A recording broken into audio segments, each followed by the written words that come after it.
Bueno, hasiera emango diogu orduan gaurko prentsaurrekoari, egun on guztioi. Gaurko diputatuen kontseiluak argi berdea eman dio Gipuzkoako udal eta mankomunitatei zuzendutako berdintasunerako dirulaguntzen deialdi berriari.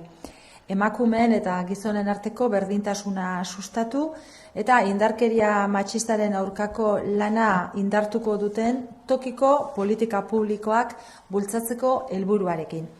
2026-27 deialdiak 400.000 euroko zuzkidura orokorrari eutsiko dio, eta diruz lagundutako proiektuak 2 urteko exekuzio epea izango dute. Laguntza horiek berdintasunaren aldeko eta emakumeen aurkako indarkeria desagerrarazteko egiten den lana bultzatu nahi dute, eta tokikotik, hurbiltasunetik eta udalerri bakoitzeko errealitatearen kontaktu zuzenetik. Udalek eta mankomunitateek egiten duten lan publikoa laguntzea eta indartzea da diru laguntza hauen helburua, eta horrekin aldundiak nahi du erakunde sare sendo bat izatea eta berdintasunarekin konprometitua dagoena. Aurreko deialdian, 2024-25-ean 25 proiektu diruz lagundu ziren, eta espero da hurrengo edizioan ere kopuru horri eustea.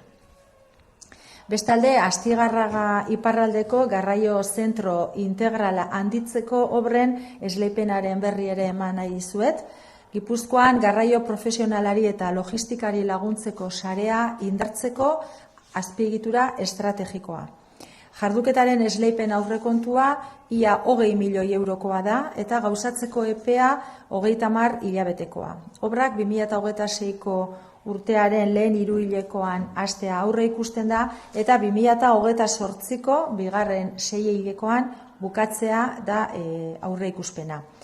Plataforma berri bat eraikiko da egungo hegoaldeko zentroaren aurrean, Bilborako noranzkoan, eta plataforma horrek ibilgailu astunentzako 152 aparkaleku berri izango ditu, eta baita ere garraioan dabilen profesional guztientzako zerbitzuak dituzten eraikinak. 2 plataformak, gaur egun dagoena eta eraikiko den berri hori autobide azpiko pasabide baten bidez konektatuko dira, eta jarduera honekin Gipuzkoak zerbitzu aurreratu bat osatzen du ekonomiarako funtseskoa den sektore baten lan baldintzak babestu eta hobetzeko 2 zentroekin, bat Oiartzunen eta bestea Astigarragan.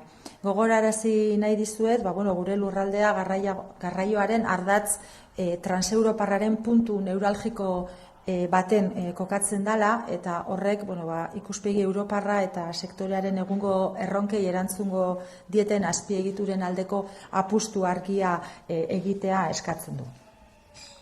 Bestalde baita ere, gaurko diputatuen kontseiluak 2 diru laguntza ematea onartu du. Alde batetik, Arantzadi Zientzia Elkarteari 31.000 euroko diru laguntza bat emango zaio San Adrian Lizarrate igarobideko indusketa arkeologikoaren eremuan eskora oholtza eta segurtasun lanak egin ahal izateko. Eta bestalde, 50.000 euroko zuzeneko diru laguntza bat emango zaio Euskalmendi Museo Fundazioari Azpeitiko erakusketa zentroaren eta Tolosako dokumentazio zentroaren instalazioak eta ekipamendua finantzatzeko. Euskalmendi Museoari emandako diru laguntzaren balioa nabarmendu nahiko nuke, mendizaletasuna badalako Gipuzkoako nortasun kulturalaren zati sakona, lurraldea, aisialdia, komunitatea eta naturarekiko harremana ulertzeko daukagun moduaren parte dalako.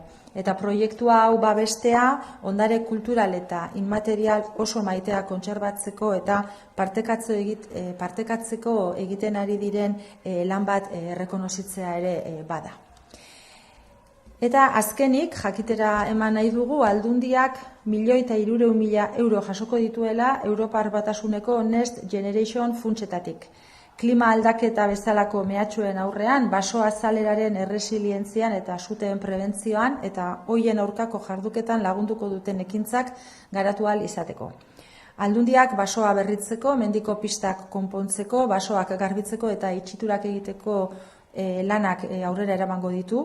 eta Aldundiari transferitutako partida zati bat Gipuzkoako onura publikoko mendietako basoazalera desberdinak birpopulatzeko izango da. Eta horregaitik gaurko gobernu kontseiluak aipatutako azalerako birpopulatze lanak kontratatzeko espedientea onartu du. Lanen helburua da 82,3 hektarea basoazalera desberdinetan birpopulatzea, eta lan horiek 9 lotetan banatuta egongo dira. Kontratuak 2026ko martxoaren 31 arte iraungo du, gaur horregaitik onartu da neguan egin behar direlako landaketa horiek, eta lizitazioaren oinarrizko aurrekontua ia 500.000 eurokoa izango da beza barne. Decía en castellano que el Consejo de Gobierno de hoy ha dado luz verde a una nueva convocatoria de subvenciones para la igualdad dirigidas a ayuntamientos y mancomunidades de Guipúzcoa, con el objetivo de impulsar políticas públicas locales que promuevan la igualdad entre mujeres y hombres y refuercen la labor contra la violencia machista. La convocatoria 2026-2027 mantiene la dotación de 400.000 euros con un plazo de ejecución de 2 años para los proyectos que sean subvencionados. Estas ayudas buscan impulsar el trabajo por la igualdad y por la erradicación de la violencia contra las mujeres desde lo local, desde la cercanía y en contacto directo con la realidad de cada municipio. Quiero destacar en este sentido que el objetivo de la convocatoria es acompañar y fortalecer la labor que se desarrolla desde los ayuntamientos y desde las mancomunidades, dotándoles de recursos para avanzar en esas políticas de igualdad transformadoras y sostenidas en el tiempo. En la anterior convocatoria 2024-2025 se subvencionaron 25 proyectos y es una cifra que se espera también mantener en la próxima edición. Y este respaldo continuado, pues, creemos que refleja también el compromiso que tiene esta Diputación Foral por una igualdad real y efectiva y que esté presente en todos los municipios y en todas las políticas públicas. Por otra parte, queremos también dar a conocer que se adjudican las obras de ampliación del Centro Integral de Transporte de Astigarraga Norte, una infraestructura estratégica destinada a reforzar la red de apoyo al transporte profesional y a la logística en Guipúzcoa, una actuación que cuenta con un presupuesto de adjudicación de 19.795.000 euros y un plazo de ejecución de 30 meses, y el inicio de las obras está previsto para el primer trimestre del año 2026 y con la finalización estimada de los mismos en el segundo semestre del año 2028. Este proyecto contempla la construcción de una nueva plataforma situada frente a la actual CIT Sur en sentido Bilbao, que dispondrá de 152 plazas para estacionamiento de vehículos pesados y también de edificios dotados de servicios para los y las profesionales del transporte. Ambas plataformas estarán interconectadas mediante un paso inferior bajo la autopista y con esta actuación Guipúzcoa completa un servicio avanzado para dar apoyo y mejorar las condiciones de trabajo de un sector que es clave para la economía, con 2 centros, uno en Oiarzún y el otro en Astigarraga. Hay que recordar que nuestro territorio pues está situado en un punto neurálgico en el eje transeuropeo del transporte y ello pues exige una visión europea y también una apuesta clara por infraestructuras que respondan a los desafíos que actualmente tiene este sector.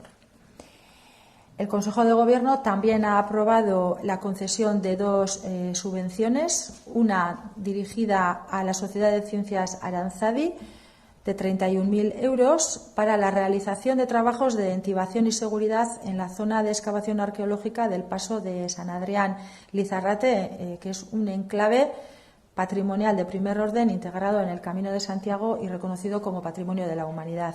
Y por otro lado, también se ha aprobado conceder una subvención directa de 50.000 euros a la Fundación Museo Vasco de la Montaña, destinada a financiar las instalaciones que tiene tanto en el Centro Expositivo de Azpeitia como en el Centro de Documentación de Tolosa. Y en este sentido quiero poner en valor esta subvención porque consideramos que el montañismo forma parte de la identidad cultural de Guipúzcoa, de una manera de entender también el territorio, el ocio, la comunidad y la relación que tenemos con la naturaleza. Y por eso, bueno, consideramos que es pues necesario también reconocer el trabajo que desde esta fundación se viene haciendo.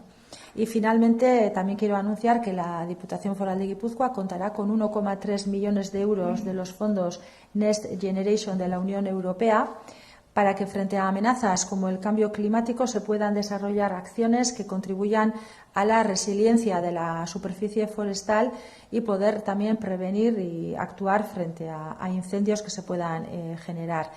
La Diputación desarrollará labores de repoblación, de reparación de pistas y también limpieza de bosques y nuevos cierres. Parte de la partida que se va a transferir a la Diputación irá destinada a la repoblación de distintas superficies forestales en montes de utilidad pública de Guipúzcoa y por ello el Consejo de Gobierno de hoy ha aprobado el expediente de contratación de las obras de repoblación de estas superficies. El objeto de la contratación de estos trabajos es repoblar 82,3 hectáreas en diferentes superficies forestales y estos trabajos que están divididos en 9 lotes, bueno, pues tiene una duración hasta el 31 de marzo del 2026 con un presupuesto base de licitación cercano a los 500.000 euros. Eta hauxe esan nik nire aldetik esateko naukana. Galdera ematero bali madukazue, zuek esan. Bueno, diru laguntzaren inguruan ez, baina atzo Pedro Sánchezek iragarritako bono horien harira, jakitea nahi dugu, ez alduen duplizitaterik edo... Bai, bueno, egia esan atzo Espainiako presidenteak prentsaren aurrean egindako agerraldi baten iragarri zuen garraiorako bono baten berri hori ez. Ez dakit guk oraindik ez dugu aztertu, baino printzipioz hemen daukagun sistema progresibo horrekin ez dakit erresa izango dan dena uztartzea, ez? Ez dakit aplikazio erresekoa izango den. Gu gure aldetik beti esaten dugun bezala, gure sistemaren aldeko apustu argia egiten dugu. Beti esan ohi dugu gainera Gipuzkoan mugi sistema hori progresibidadean oinarritzen den sistema garraioa zenbat eta gehiago erabili, onura gehiago ematen dizun hori, eta gainera bertan jasotzen den progresibidade horren alde ere beste apustu bat gehiago egin dugu 2026-rako elkarrekin Gipuzkoarekin itxi dugun aurrekontuen akordioan ere, beste tramo bat gehiago ezarriko zaiolako mugi sistema horri.